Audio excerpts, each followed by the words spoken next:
good finish for Liverpool. Big result for them. Alexis McAllister's goal, the difference between the two sides. And Liverpool, well, lots of questions to ask about them. Same could be said for Real Madrid as well. Let's welcome in our panel for this evening. We have Jurgen Klinsmann with us and Stuart Robson as well. I must start with you though, Stevie. Is this the best Liverpool we've seen this season? Listen, you couldn't have dreamt, if you were anybody connected with Liverpool today, you couldn't have dreamt the way they played. I mean, quite frankly, they outplayed Real Madrid for the majority of the game. Little spells where Real Madrid had some possession, but this was all about Liverpool going forward. You know, we've been talking about who's to blame for Liverpool's poor performances. Is it the players? Is it the manager? Well, today, everybody gets the praise because the players absolutely turned up tonight. Defensively, they were great. The middle of the park, they were fantastic. That three of McAllister, Gravenberch, Szoboszlai were outstanding. Szoboszlai in the first half was absolute world class. And Arne Slot, in my opinion, got this absolutely 100% right because nobody expected him to play Wirtz. I certainly didn't. And I guess because of the Real Madrid setup, because they had nothing down that right-hand side, Liverpool's left, and so he could play Wirtz. And Wirtz was allowed to drift. And he just got in positions and he knitted everything together. Him and Szoboszlai passing and moving. It was dreamsville for Liverpool in this game. To pick, of all games, to produce your best performance of the season at home to Real Madrid, big-time game, and boy, did they deserve it. 1-0 it finished, it should have been 3 or 4. What did you make of Liverpool tonight, Robbo? They played well after the first 20 minutes, I would say. There was a little period in the game where Real Madrid had a bit of possession, but they didn't really create anything with that possession. And you thought that maybe Liverpool were frightened of the game. They were dropping deeper. They were going to try and play on the counter-attack. But as soon as they had the penalty disallowed, it changed the game completely. Suddenly they were on the front foot, they were winning balls in midfield, they were breaking quickly, they were getting balls into the box, they were winning headers, they were winning every 50-50 challenge, they defended well. So after that first 20-25 minutes, when I think they were a little bit worried about the game and what Real Madrid had, after that, they were the better team, there's no doubt about it. And when you saw the highlights there, it just summed it up. Lots of highlights, not much going on for Real Madrid. A deserved win for Liverpool for you, Jurgen? Oh, absolutely. I mean, they had the majority of the chances. Real Madrid looked a little bit flat, you know, and I thought it was a fantastic performance by Liverpool at the right time. Now, obviously, they had a bit of a bumpy road over the last couple of weeks. A lot of question marks, you know, in Liverpool, but this was a fantastic response, you know, for players and for the coach. Obviously, was enjoyable to watch. And I was obviously very pleased that he played Florian Wirtz. Stevie said he didn't expect him to play. And and I think the kid showed up. You know, he did fantastic kind of sequences within the game. He didn't score, obviously, but he's growing. You know, he's a young kid. And I think, you know, going forward, you know, he will grow with every game. Also, the games where he maybe didn't play so well. And I think there will be a lot to be seen by Florian Wirtz in the near future. What was wrong with Real Madrid tonight, Ale? Well, where do we start?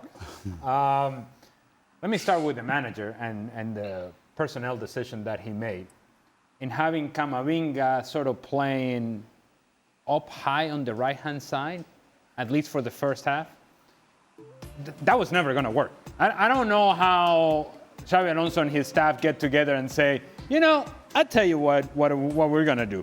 Camavinga, who's naturally a left-sided player or naturally a left-footed player, and who's not an attacking player naturally, is not what he does best. We're going to put him high, wide, and right.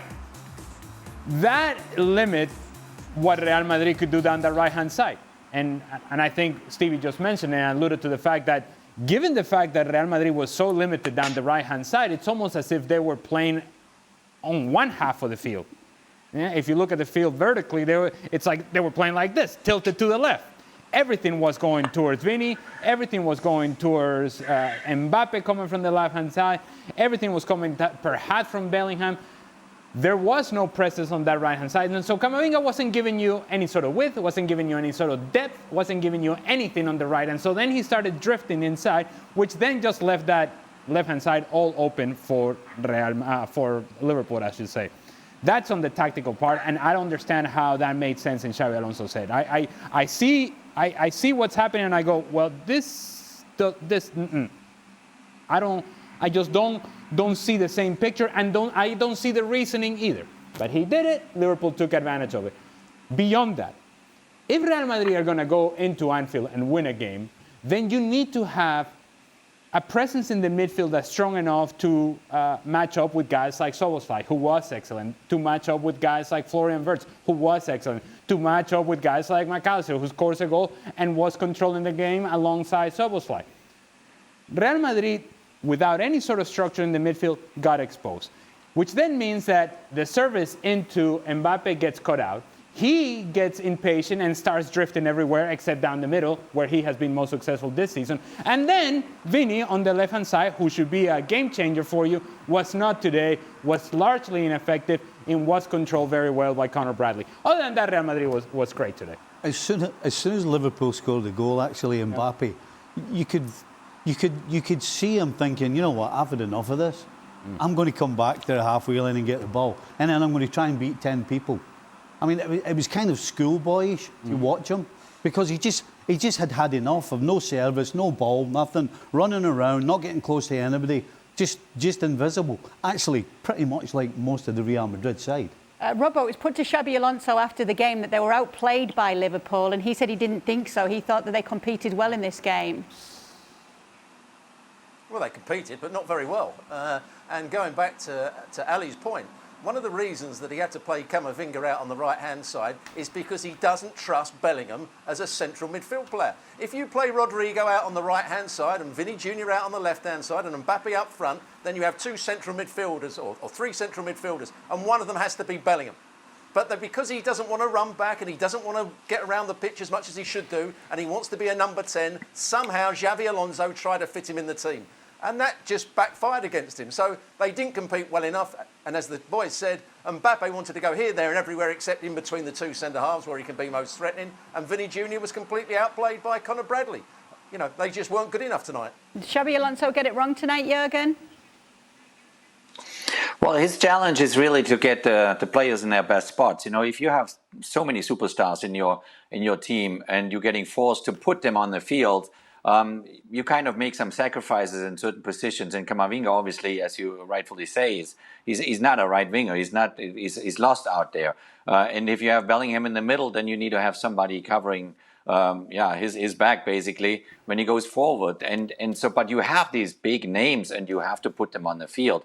Now, to put them together on the field all in the right position is very difficult, because we know that Mbappe loves to come from the left wing, going into the middle, drifting into the middle. Same with Vinicius Jr.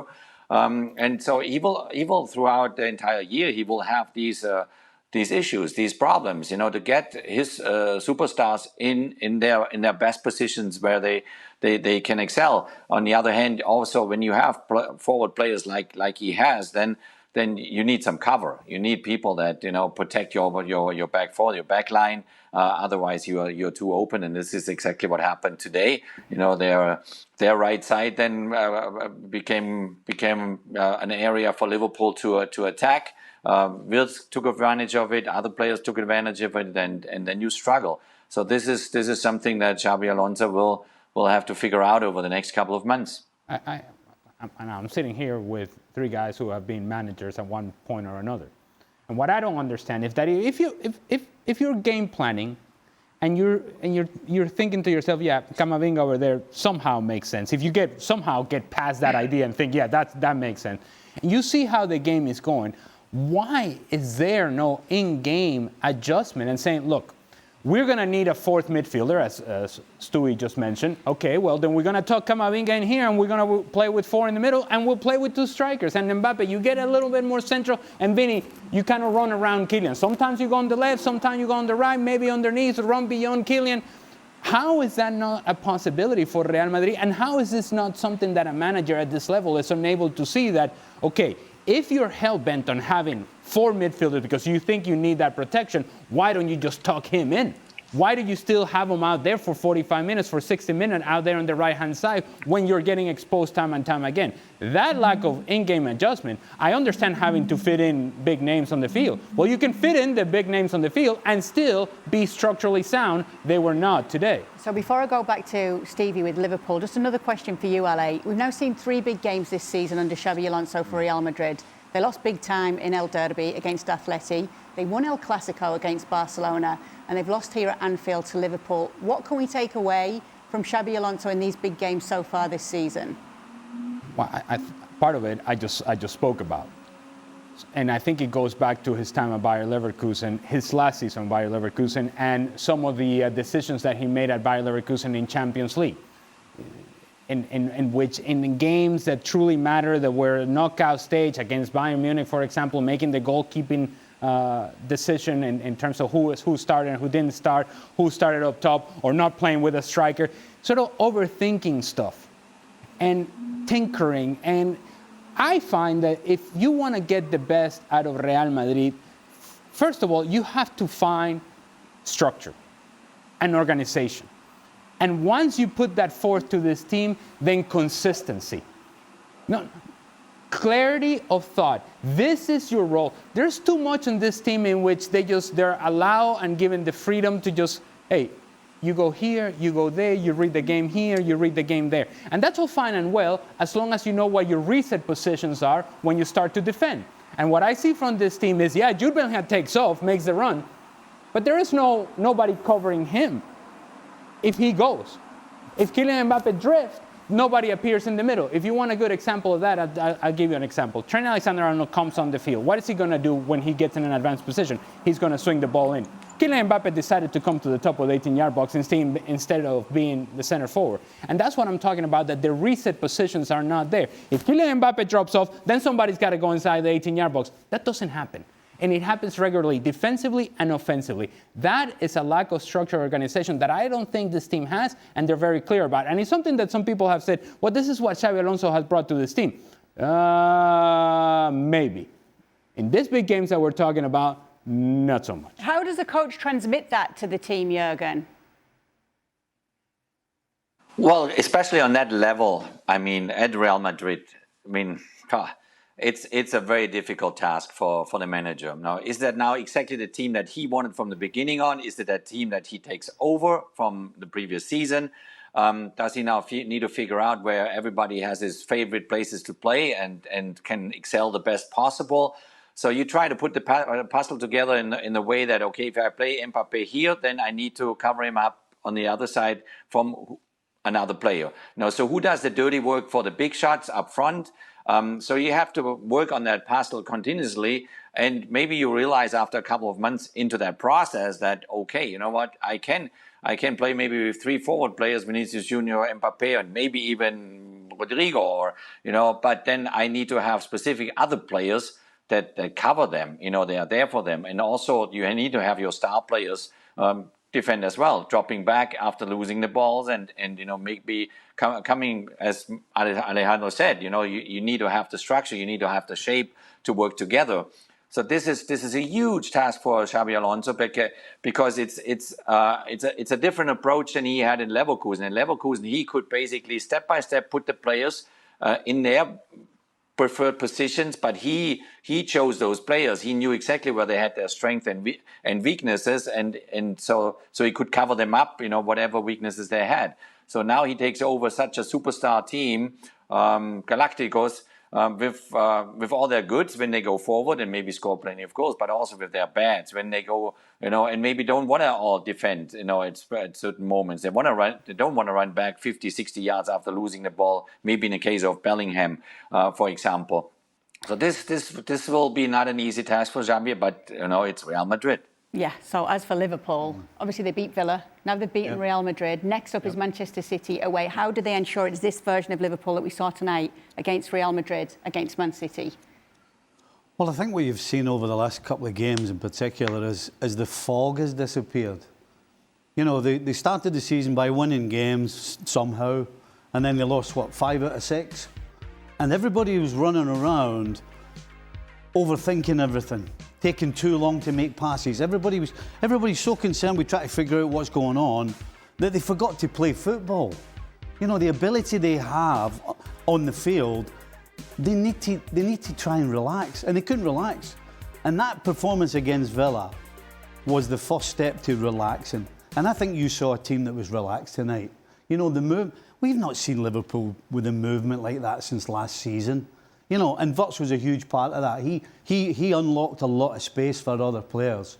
And so I think they've just come out the fog.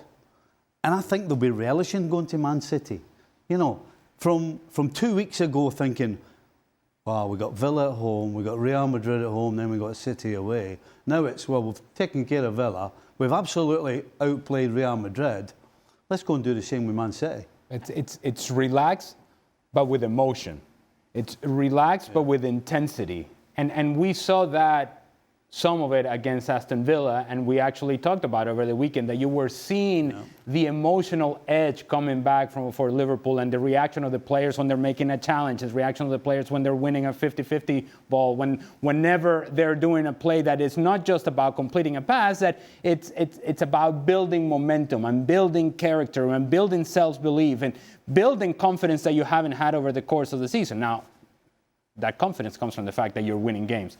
They did that against Aston Villa, and I think what would fill this team with confidence after Real Madrid is not only did they beat Real Madrid playing the game, not only did they beat them in the score, they were also emotionally invested in the game, in which they were all over Real Madrid and did not allow this team to breathe. That, I think, elevates you. What they have to be careful with is that you take a breather, and that breather becomes complacency. You cannot afford to do that if you're Liverpool. You have to carry this momentum forward and know that a lot of your success has come from that urgency, from that intensity, from that emotion that was lacking for about a month, I would say in the middle part of the season, as we have come to see. Earlier, they were winning games. Then later, they were sort of scraping by, and then they couldn't get results. Now it seems like they have turned around, continue this momentum, and it has to be based with that emotion and that intensity. Do you think they have come out of the fog, as Stevie said, Robbo? Is this them turning a corner? I hope it is. It looked as though it is over the last couple of games. And just going back to what the guys are saying, you relax and you make good decisions with the ball, and then the fire intensity comes when you haven't got the ball. You can't relax when you haven't got the ball. And that's exactly what they did tonight. When they made good decisions on the ball, they were at times relaxed on the ball, they made good decisions, they made the right pass. And then when they lost it, that intensity came back, that fire came back, that determination, the speed across the field came back, and they outrun and outplayed Real Madrid. So that's got to keep going. And they've got to remember how they did it tonight, take it into the next game against Man City. Just to end here, were you surprised he brought Trent Alexander-Arnold on, Xabi Alonso? Couldn't believe it. Absolutely shocked. You know, the only thing, I'm sure I wasn't the only one, but the only thing I thought would happen if you brought Trent on was the crowd would start getting on top of him, which then builds the whole stadium. The crowd then get into it because they can't wait to have a go at Trent, which translates onto the field that gives Liverpool a lift as well. Because at that stage, you're 1-0 up, you're not going to take too many chances, you're going to try and keep a hold of what you have. So Real Madrid had some possession at that stage, but it actually helped Liverpool, in my opinion, because it gave them something.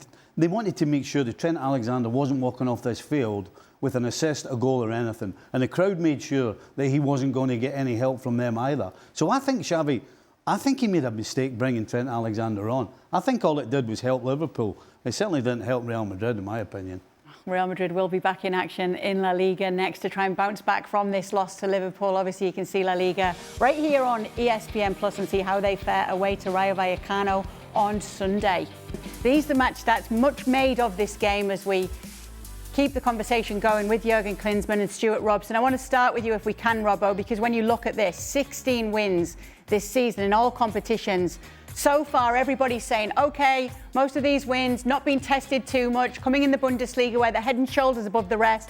Well, now we looked at this game against the defending champions in the Champions League. It's PSG, and they win this game. So what have we learned about this version of Bayern? Well, first of all, forget the stats you just saw there that PSG had 25 shots and Bayern Munich only had 9, because that was all in the second half. When it was 11 versus 11, Bayern Munich could have been 4 or 5 up. They completely dominated the play. They made the pitch look massive. PSG were all over the place defensively. They were giving the ball away in midfield. And Bayern Munich looked a really good side. They won the ball in good positions. They defended well from the back. The two centre-halves have got a really good partnership now, Tara and Upamecano. Lima was breaking forward down the right-hand side. Harry Kane was going short. You saw that little flick from Gnabry. He was making runs beyond Harry Kane at times. By far and away a better side than PSG in that first half. And it was only when Diaz got sent off that the game changed and they hung on. But they still showed defensive solidity. The goalkeeper had a good game as well. But I think the two centre-halves are excellent in the second half. But overall, Bayern Munich look a very, very good side at the moment. Yeah, Jurgen, what a big result that is for Bayern. Yeah, it was a result kind of coming over a couple of months, because Bayern Munich, if you look back a little bit at the end of last season, they didn't go into the Champions League final. They were kind of watching it in their own stadium, between PSG and Inter Milan. They got angry. They were, going to the Club World Cup, and then they had the quarterfinal against Paris Saint-Germain in Atlanta. I was at that game when they lost then Musiala, in that incident there with Donnarumma. And they were very bitter. They're very, very, very bitter. And they started this season with an extreme hunger. They want to prove that they are the best team in Europe, and they want to win titles this year. So they're very, very determined, and this is exactly how they played from the beginning on. I mean, they were dominating. They were creating their chances. They were putting Luis Diaz scored their two goals. Serge Gnabry almost got the third one. They could have been up, like Robbo said, 4 or 5 goals at halftime. Then obviously the red card of Luis Diaz changed the dynamics and made them then defend most of the second half, and Manuel Neuer stood his ground, and they won this game still. Really deserved to win this game. But it's a Bayern Munich team that you see this season that under the command of Vincent Kompany, every single player knows exactly what his job is on the field. They're very determined, they're very sharp, they work as a team. There's one guy is helping the other, and it's at the moment it really looks very, very difficult for any team playing Bayern Munich to beat them. It's impressive. It's very impressive. Even with Luis Diaz down, we said we're going to judge them in the Champions League this season. We've just seen them up against PSG away from home as well, Ali, with a win. Yeah, and we just got done talking about Real Madrid and lacking structure and organization and seemingly a game plan.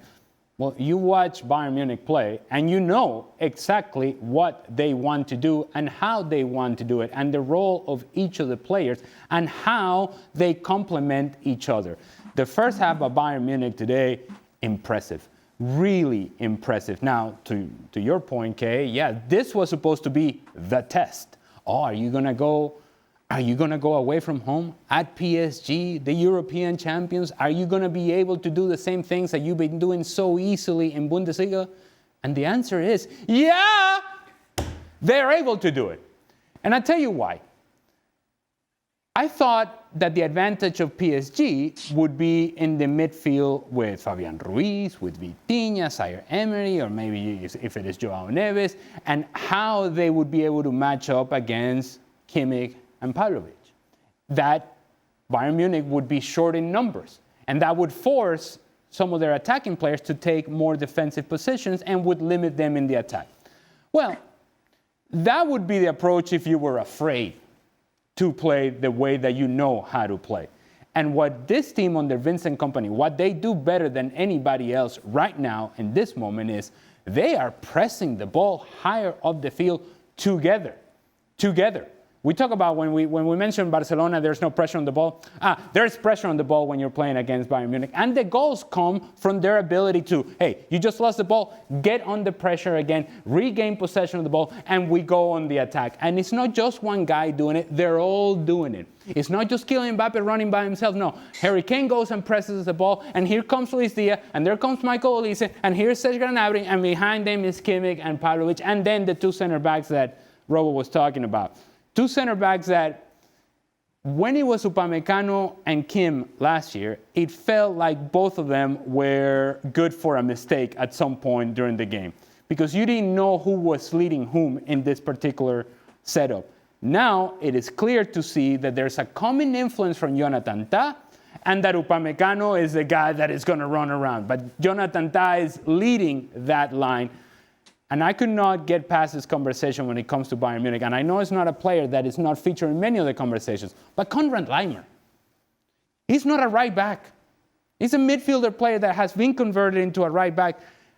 And he looks every bit of a right back that can get up and down the field, level of energy, committed to what his role is. You want to see what Bayern Munich is all about? Watch Konrad Laimer play and see how much he goes and presses the ball. He comes back and chases here, chases over there, wins the ball here, provides an assist there, crosses the ball over there. Bayern Munich are playing together. And the most exciting part, if you're a Bayern Munich fan, is what Vincent Kompany was doing after the game. Sprinting out to the field, to be with his players, to recognize that this sort of unity, this togetherness is what's going to allow this team to achieve big things this season. It's not so much beating Bayer Leverkusen 3-0 as they did so easily in the weekend. It's this, being able to struggle together through 45 minutes and still get a result against PSG away from home. Yeah, you saw that with the 10 men, Steve. He's so committed, all fighting as a team to ensure that PSG couldn't find their way back. Yeah, I'll be honest, I like the brains of the operation. You know, Kimmich and Kane, for me, in the middle of the park, are just the brains. And everybody around them's got the legs. But they follow the two of them. You know, Elise and Diaz on one side, they're just looking to Kane to set them up, to show them where to go, to play them in, to combine with them. And then you've got Kimmich in the middle of the park, who's just jostling everybody around him, playing nice little passes. I just think they've got a good mix. They've got a good mix of brain, particularly with Kimmich and Kane, and they've got legs around them. Just right now, unstoppable. Can we get to Luis Diaz's sending off? It was obviously a decision that had been made. It was a red card, but it tore you a little bit when you were watching it. I'm with Ali. I wouldn't have had a problem had it not been a red card. I think the referee has sent him off because he's left his feet. Because you can't watch that replay after replay and not think that Diaz is going for the ball. Because 100%, his eyes are only on the ball. He's not going with the old scissor chop, but he has left the ground. And I think that's why the referee sent him off. I would have been more than happy with a yellow. So if that was the bad of Luis Diaz on the night, getting the red card, let's talk about the good if we can, and everything that he's bringing to this Bayern Munich side, Jurgen. He's just slotted in perfectly coming in this season. We saw it tonight. Yeah, it's a real joy to watch this kid. I mean, he comes in there and he seems like he's always been with Bayern Munich over the last years. So he fitted. I mean, obviously, it's also the first year after Thomas Müller. I mean, Thomas Müller was kind of the brain up front there, you know, alongside Harry Kane the last 2 seasons. But coming in like Luis Diaz and then playing on this level right away, having this blind understanding with his teammates up front. It's just wonderful to watch. You know, he's such a creative player. You know, he can go straight for goal. He can dribble people. He can, you know, play with the other ones. He can switch sides if needed to. So it's very, very difficult to read for the opponents. So this is a huge positive for Bayern Munich to have a player like him now in the starting 11. And obviously they have a couple of kids also on the bench that maybe we didn't see today. But they are fully loaded on the bench as well, so they are ready to go for a long run in the Champions League this year. Jurgen, before we move on from this game, we wanted to get your thoughts on Luis Enrique choosing to watch the first half as he has been from the stands to get a different perspective of the game. What do you think of that? Well, it's interesting. I mean, if that gives him a better picture and also a better preparation for his halftime talk and see things that he wants to maybe change in the second half, it's totally fine. I think it's difficult for players then a little bit, you know, when you look outside. For me as a player, it was always important to have a bit of eye contact with my manager out there and see, you know, his body language, see his influence or hear it obviously on the sideline. If he chooses now to sit the first half up in the stand, then this kind of conversation or communication is not there. But maybe he sees the things that he wants to see first and then he corrects it in the second half. It's a different approach. Different approach. So Bayern Munich's winning run continues and now they've managed to beat PSG. I don't think Stewie likes that approach either. We'll see if Bayern and the good times can keep rolling when they're back in action on Saturday away to Union Berlin. All of these games from the Bundesliga, as always, available every single week on ESPN+. Well, 3-0 it finishes. Arsenal have now won their last 8 matches without conceding in all competitions. They've won 10 consecutive games in all competitions also for the first time under Mikel Arteta. Everything seems to be going right for them right now, Robbo.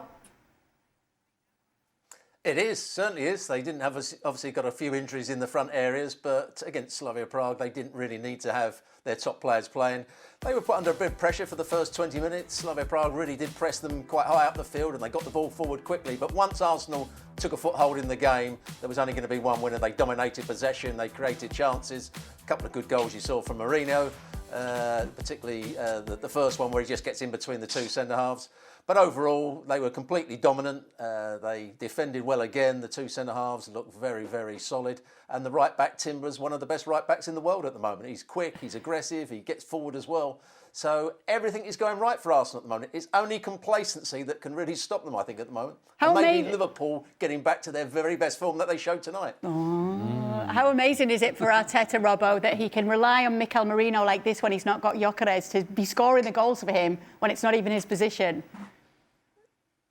Yeah, because he came short at times. He linked up in the midfield to create an overload, so they dominated possession after the first 20 minutes where they didn't really get going. But after that, he dropped into midfield, kept everything going.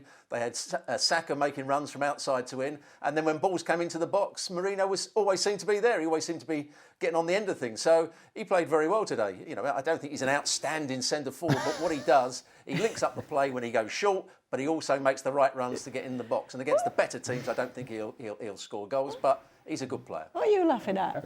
Well, because it was too much positivity about Arsenal with Stewie. It was all optimism. It was all beautiful, and then he said, "Well, he's not that great of a striker. He's not going to score too many goals against better of defenders." Well, that was why they didn't win. That's what we said. They didn't win the title last year. They didn't win the Champions League last year because they didn't have a centre forward. Mourinho was mainly that centre forward. Stewie, I'm not disagreeing. I'm just saying that I felt it coming. Oh no, Jurgen, there was always going to be a but somewhere, wasn't there? Yeah. In your prime, Jurgen, do you think you could score against this Arsenal team? Oh, come on. Oh, no. I mean, obviously, for a former Tottenham player, there was nothing nicer than scoring against Arsenal.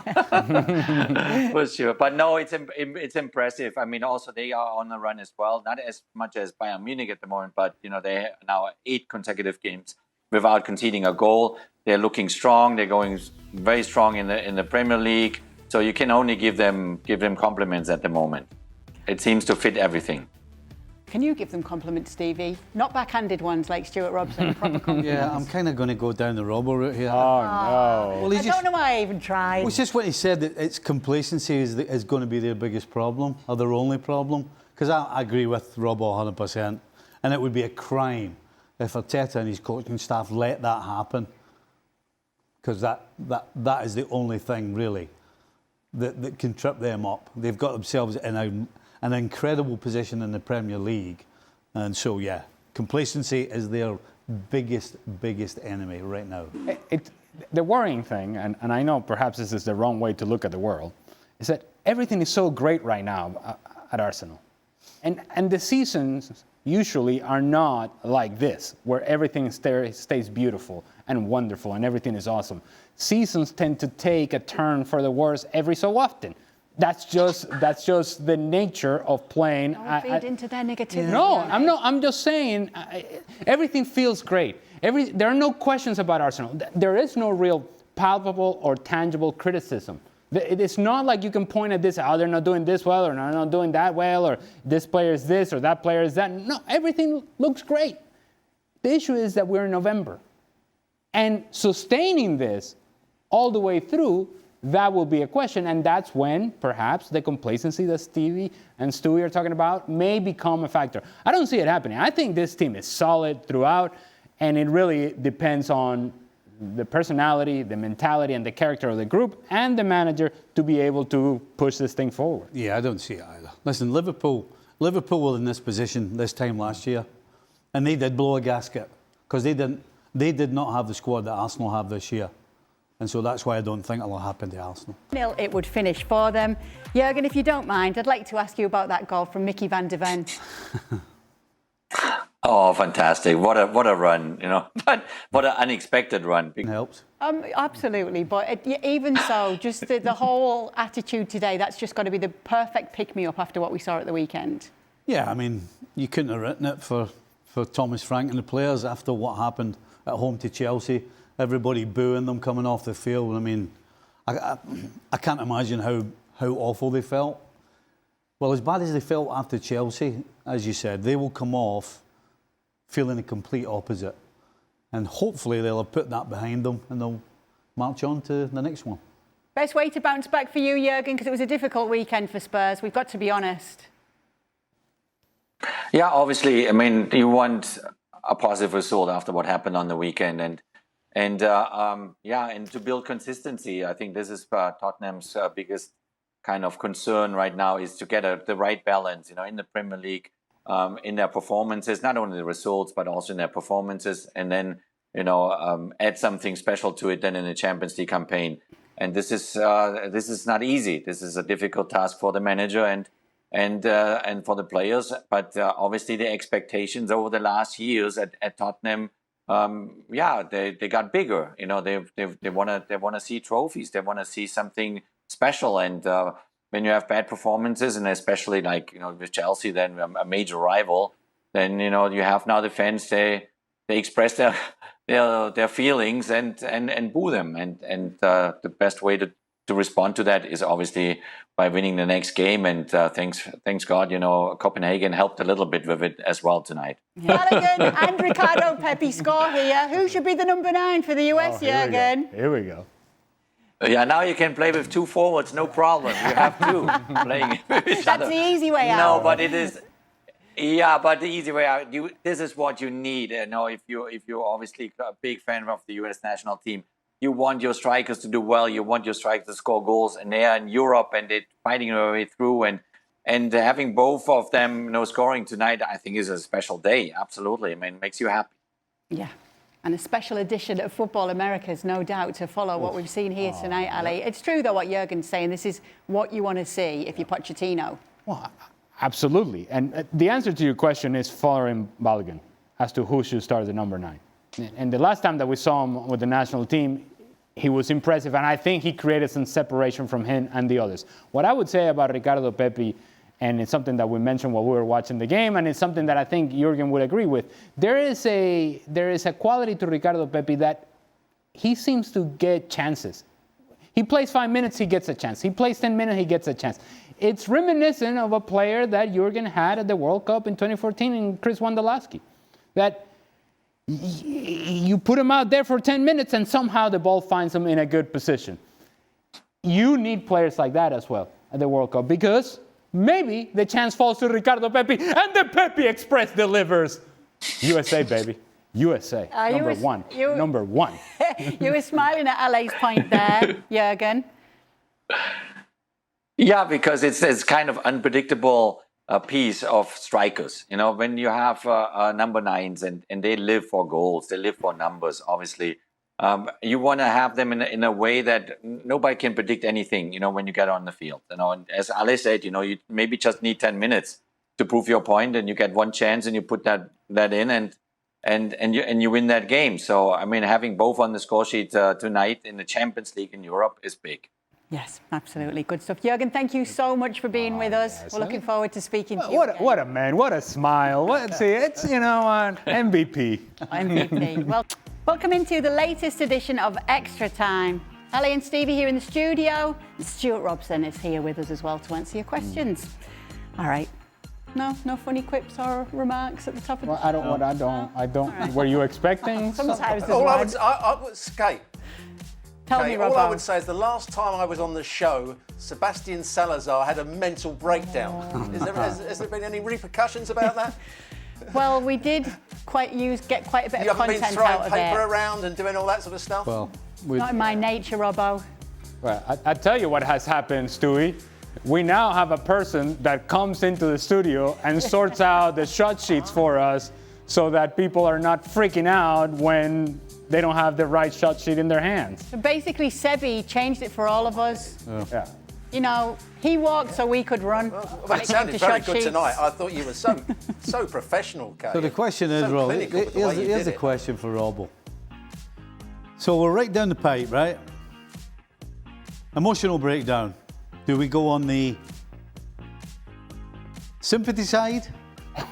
Or do we go on the pile-on side? What do you think? Seb? Yeah.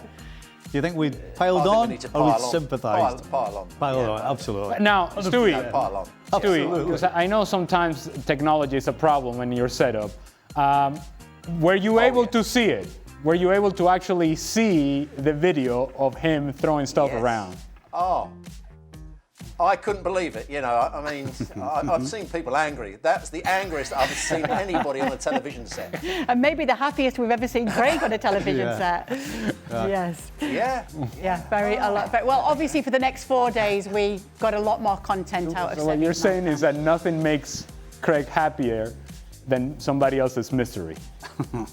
That all right? Okay. Yeah. Okay, first question. Bayern Munich beat the champions of Europe and the world champions and are flawless so far this season. Are they the best team in the world right now? Well, it's hard to argue against it. Yeah. You know, sometimes when we talk about teams, it's like, oh, they're just perfect right now. No, Bayern Munich are literally perfect, literally, and they're making it look so easy in Bundesliga. They are Vincent Kompany in playing against Bayer Leverkusen this past weekend, thinking that would be one of the teams that could potentially challenge Bayern Munich in Bundesliga, maybe.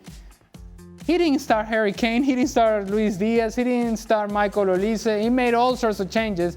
They were up 3-0 at halftime. And that's how every weekend seems to be a Bundesliga now. And so then it became really a question of, well, can they do it against PSG? Man, they can do it against PSG. Right now, they are certainly playing better than just about anybody else. And they're certainly, you know, the odds that we show all the time in terms of who's going to win the Champions League, and somehow they were fifth best.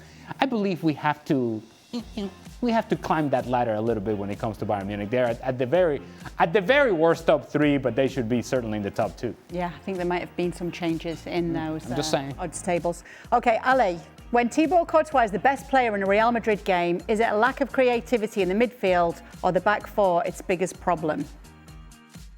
Well, I don't know that there's a connection between the lack of creativity in the midfield to Thibaut Courtois being the player of the match. What I would say, though, is that there is a lack of structure in the midfield. And that back line, I was telling Stevie, I'm still not convinced by Dean Howson.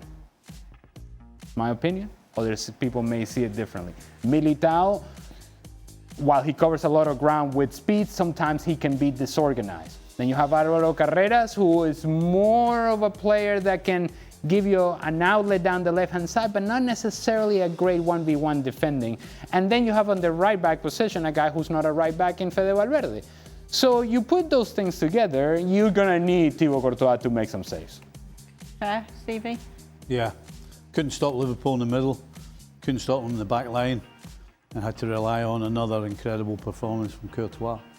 No, sorry, He still got beat. Yeah, and sorry, I know we're moving on, but very quickly, let's not forget that when they were playing a couple of weekends ago against 9 men, Thibaut Courtois had to come up with a save to keep the result. That's what Real Madrid are. That even a team that is down a couple players, they can still create a really good opportunity. Robbo, the only big match that Xabi Alonso's Real Madrid have won was El Clasico versus a Barcelona riddled with injuries. Is this Real Madrid side a paper tiger? A paper tiger? I still think they're a decent side. They're going to win La Liga. I'm not sure what a paper tiger means, but are they the real deal? I'm not sure they are at the moment, and I'm not sure the manager has quite got to grips with some of the players.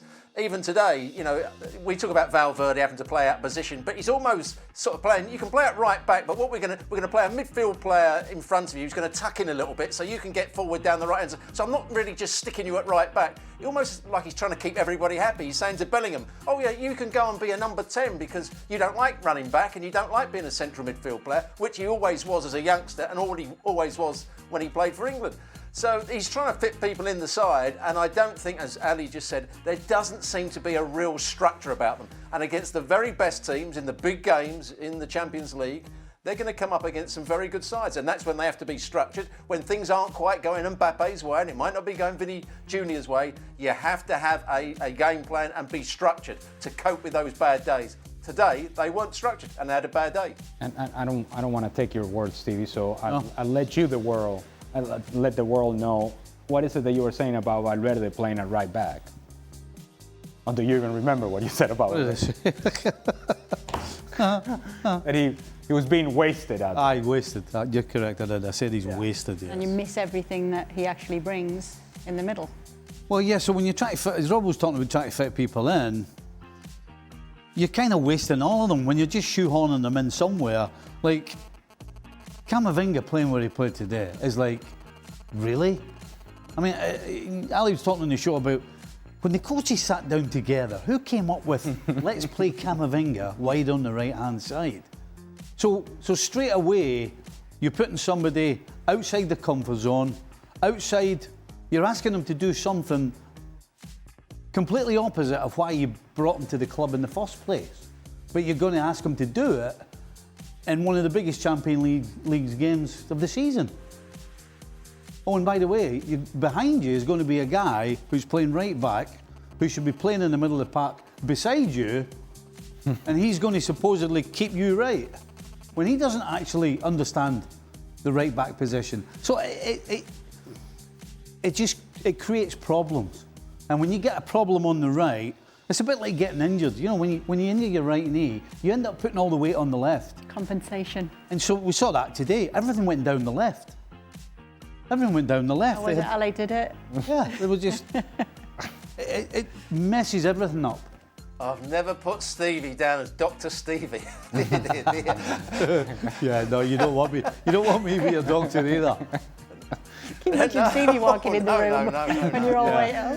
No, Robert, hey, the prescription for everything is lots of sausages and cigarettes. Oh dear. Wait a minute, what? That's why Stevie is not a doctor. For some reason, Dan Thomas, while he's ill, sent me a picture of your breakfast before the Manchester United-Liverpool game, which had 4 sausages, 3 rashers of bacon, 3 eggs, 4 slices of toast, and a whole load of tomatoes. I suppose that was the healthy bit, the tomatoes. What's going on, Stevie? Well, you need carbs, you need protein, you need, you need a little bit of starch and a bit of fat. You had all of it. Well, all of it. I didn't want to miss out on anything. In one go. The whole day's calories in one plate. Yeah, all right. That was only breakfast. That doesn't mean that he skipped lunch and dinner. That was the start of the day. Was Bradley excellent tonight, or was Vinny's performance subpar? I'm thinking a bit of both, to be honest. I can't help the way I think, right? But at times, watching Bradley and Vinny, I'm like, where has this been all season? I mean, it wasn't just with him, but particularly with him. Where has this been all season? Because defensively, he's made mistakes. Tonight, he was like a tiger. He was like all over Vinny. And not a paper tiger. And not a paper tiger either. Now, a couple of times I think he was overzealous, but I would prefer that as opposed to the standing off and, I said in the show that Liverpool actually they had forgotten to play football. And so when you just go out and play, you do things naturally. And there was nobody overthinking it more, I think, than Bradley. Because when he was defending previously, he's thinking about all the things he's been told. Don't get too tight, don't get too far off. You got to try and squeeze it. And then by the time you think all this, the guy's gone. And that's what was happening previously. So he, amongst a lot of them, have shown tonight that's the standard you've set yourself. And that's the standard you need to come up with every time you step on the field. And if he does that, he'll be playing right back. Whether Frimpong's injured or not, he will be the right back. So, yeah, I mean, it was great to see him doing well, but I hope he takes that lesson that that's your standard. There's something to be said about just being excited about the challenge that you're about to face. And what I saw from Conor Bradley today is that rather than being intimidated by the fact that it's Vini getting after him, it was him being excited about this duel and being motivated by it and buoyed by the fans and the crowd and all that it means to play against Vini Jr. and saying, maybe other days you're gonna get the best out of me, but not today. Today, I'm going to dominate this. And I think there is something to be said about the competition aspect of actually making this guy today is not better than me. And I'm going to take pride in doing my job the best that I can, which I don't think Liverpool has done over the course of the season. And to your point, we saw it today from a lot of players, including, of course, Conor Bradley. So what Alex talking about there is, you know, you always hear us talking about, well, it's okay if you play for Bournemouth or Brighton or even Newcastle or whoever, right? And we always talk about to play for the big teams, to play for the Liverpools and the Man Cities right now and teams like that and the Barcelonas. That standard, that excitement, that wanting to get after it, it's what you have to do every single time you step on the field. And if you're playing Real Madrid, it's easier, I get it. But if you're going away to Bournemouth away on a freezing cold day in the middle of whatever, that's when you have to be still excited, still up for it, and still hold the standard. That's what makes you a Liverpool player or a Barcelona player at the very top. Not turning up every now and again because it's a big game and you're excited to play against a really good player.